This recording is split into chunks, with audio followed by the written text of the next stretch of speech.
제 전부 저던 힘이죠. 오늘 뭐는 전부 남겨다 아그러다는 전도 실물도 또 나도 제잖아 기좀 사람의 저러 저기 장근서 저거 특기 선로 열라면 이제 본조장로 소란 공기 도반 보러 신지로 The supreme, profound, and sublime Dharma is difficult to encounter in a billion eons. Now I see it, hear it, receive it, and kept it. I vow to attain the true meaning of the Tathagata. In order to liberate all sentient beings, let us generate the supreme bodhicitta. Now let's get into our class on A Journey to the West. The second stop, well, the third stop is now Rocky Mountains. It's really beautiful. Whenever you have an opportunity, the next time you go there, you can follow the footprints of Ponsog Rinpoche and then follow his route and just go to the places that Ponsog Rinpoche had went. Well, I myself also wish that I will have an opportunity to retread on this particular route again, just easily and relaxed. So at the foot of the Rocky Mountains, on June 30th, we left a beautiful boulder and drove to the north, traveling over mountains after mountains, like riding on a roller coaster. After a drive of 2 or 3 hours, we arrived at Rocky Mountain Dharma Center. As vast as the Himalayas, the Rocky Mountains are the largest mountain range in North America. They stretch over 3,000 miles in straight line distance from the northern part of western Canada to New Mexico. Drainage of the Rockies runs eastward to Atlantic and Arctic Oceans, and westward to the Pacific Ocean. Well, I don't really want to get into too much details and too much of those trivials. I wanted to tell you more about it, but it's probably too much. The general climate for Rocky Mountain in July is very moderate and pleasant, neither too hot nor too cold. Forests, lakes, grasslands, and glaciers can be seen around the mountain ranges. Here, the sky is bright, the wind is clean, and the water is crystal clear and glistening. However, in Larungar, the wind is blade-like. The white snow is flurry, but the road is full of black ice and dangerous. And then to continue over here, in Rocky Mountains, in that area, it's really beautiful. And being surrounded by such a beautiful environment, one's mind naturally becomes calm, as if being exposed to a solitary retreat place where the great Tibetan masters of past lived in retreat. Ponsog Rinpoche lived in this center for 7 days.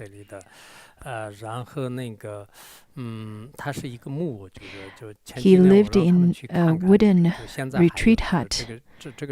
And then I asked people to take photos of that retreat cabin. This particular photo doesn't show the forests surrounding it.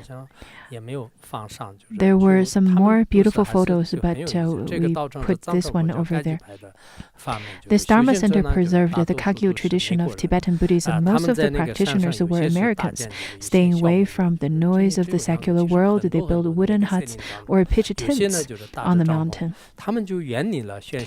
Majority of them staying there, in fact, all of them are practitioners. They practice calm abiding meditation all year round. Among them, some had been in retreat for more than 6 years. All of them were thrilled by the arrival of Yijin, eager to receive profound empowerment and pithy instructions of a sacred mantra from him. Over here, the audience, unlike the previous audience. This group of audience were all practitioners compared to the previous audience. Sometimes were non-Buddhists, sometimes were beginners, and sometimes were a mixed crowd. So over here, it's a rather very simple crowd, a relaxed chat. As soon as we arrived at Rocky Mountain Dharma Center in the afternoon, Choji Phuntsok Rinpoche gave a short talk to the people there and blessed them by touching their heads one by one. This particular ritual or ceremony was held at a natural temple, but not at a boulder. Back then, there was a large tent set up for the occasion.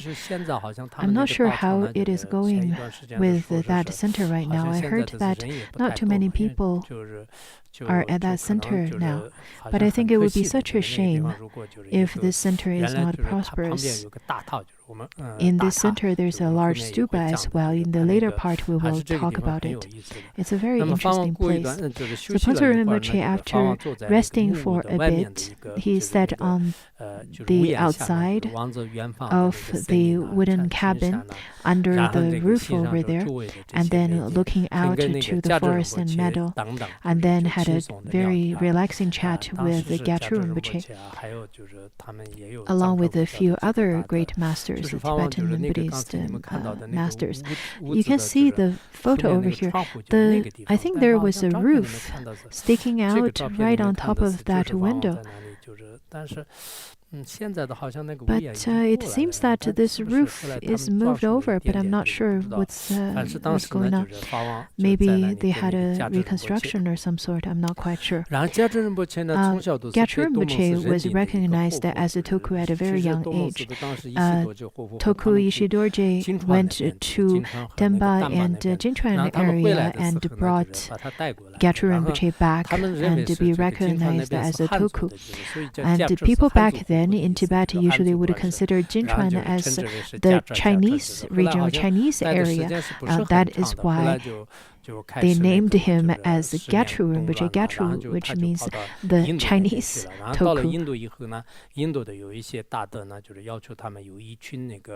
And then later, in India, it is and then later, after 10 years of the historical chaos, he went to India, and then in India, some of the great masters required a group of lamas to propagate Dharma to the West. That's how he went to United States. But at the very beginning, he was recognized as a Toku of Doma. That is why he considers that this is his monastery, or he's from Doma Monastery, and I'm also from Doma Monastery, so he would call me as the young Khenpo from my monastery. So he holds Doma Monastery as his monastery as well. And then later he went to United States and propagated Dharma. At that time, Gyatso Rinpoche started to talk about Doma Monastery. He said that he wanted to go to Sertai and Doma because Yangtang Rinpoche asked him to go to Doma. When he went to Drago, he got a car and then got to the monastery, and then Toku Tishta saw him coming and saying that, well, how could you get here? I didn't expect you. Why didn't you tell me?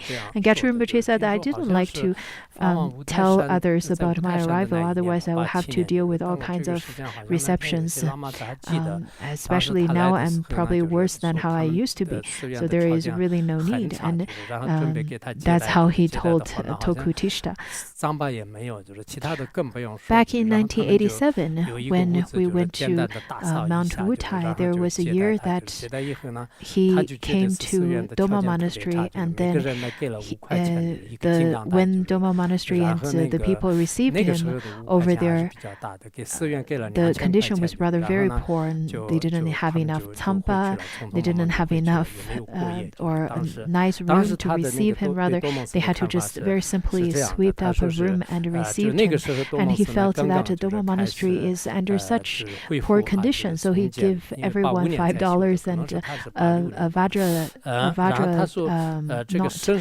At that time, $5 is a lot.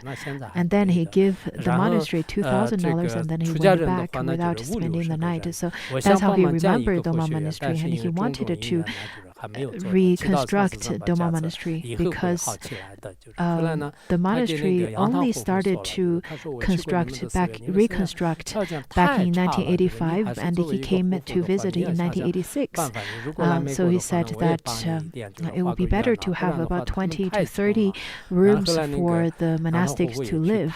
And later, when he met Toku Yangtang, he said that while I've been to your monastery, the conditions are rather very poor. As the Toku, you have to think about it. I will try to help you. And then Toku Yangtang also went to Taiwan, to United States, and got some fundraising for the building of the Buddhist Academy. And then at that time, I think he contributed for about over hundreds of thousands of RMB. And those fundraising money was used to construct the monastery. The great masters throughout history actually try very best to build monasteries and Buddhist institutes to help the monastics. So whatever kinds of capacities they have, they will try their best to contribute to the propagation of Dharma as well as the livelihood of the monastics and so on. When we look back at history and thinking about the condition of the monastery back then, and think about the great masters had contributed to the development and the construction of the different monasteries and Buddhist academies, we can see that they are really selfless and contributed such greatly. Some of the stories are very touching too. For example, Toku Tishita went to the Hongyuan area to fundraise. He was a rather large man, and he had to go to different places to fundraise, and people didn't really know him. And he haven't been to Larungar yet. He got more well known after he gave the oral transmission of the entire Tibetan Tripitaka. But before that, when he was not well known, there was an Ake Gendenoru who knew him and helped him to get a car, to get a tractor, and then to get fundraise. And they got some 60,000 RMB from fundraising to reconstruct the beaten up shrine hall that they had earlier. So at that time, the conditions were rather very poor in general, and it was very difficult to build a monastery. But in the heart and minds of all the great masters, all they can think of is to cultivate the monastics so that they can propagate Dharma, and including our monastery over here, including Larungar here. Whenever we think about it, whenever we think about how Larungar was like years ago, you probably don't even believe it, because the condition we had back then probably sounds like the primitive society. Now that you're sitting on carpets and rugs, now you have place to receive Dharma teachings, now that you have place to receive mentoring classes. Back then, these kinds of conditions were undreamed of. We only had maybe 1 to 2 kilos of lamp oil, and then we can get a little bit of noodles and all that. And we had to walk for 4 to 5 hours to get some noodles, to buy some noodles and food. And sometimes we had to walk all night and to return back at 6 a.m. and sometimes at 3 a.m. It was very difficult to live. We didn't have electricity, and we eat rather quite poorly too. Even Pontu Rinpoche's room and housing was quite poorly constructed. Now that you are here to study, and you probably feel that this is so out of your imagination. And then Khenpo Rinpoche said that if the authorities give permission, the construction of a Doma monastery wouldn't be a problem. The Vekoma clan is a large clan, and then considering its total population, Doma monastery is not a big one to be named as the principal monastery of that clan. Generally speaking, the monastery is flourishing. The upper and the lower Vekoma clan have over 1,000 households who are all very united. Well, this part of the chat has been recorded. At the very beginning of it, when I was writing it, I wasn't sure if I should write it down because it's related to me, but I thought since it's being recorded and it's part of the history, so it might be better to write it down anyhow. And it's quite rare. Gyatso Rinpoche, on the day I just finished writing this book, on the 13th of April, I heard that Gyatso Rinpoche passed away. He was over 90 years old. When we look at this part of the history, we can see how great these masters are. Pontsog Rinpoche also said that Tokutishta and Khenpo Deba and all of those great masters are really the leaders of the local people, and the people really listen to whatever they would instruct. And then Pontsog Rinpoche also continue to ask lots of questions to Gyatso Rinpoche about the overall situation of Buddhism in the U.S. For example, how many centers are there in New York, in Washington, D.C., or in Colorado? And then asked how many are here that's eligible to receive empowerments, and how many of them are practicing, and is there any restrictions when it comes to practice. Pontsog Rinpoche really enjoyed asking many questions, especially when it comes to the different situations about religion in China versus in the United States, and we should stop here today.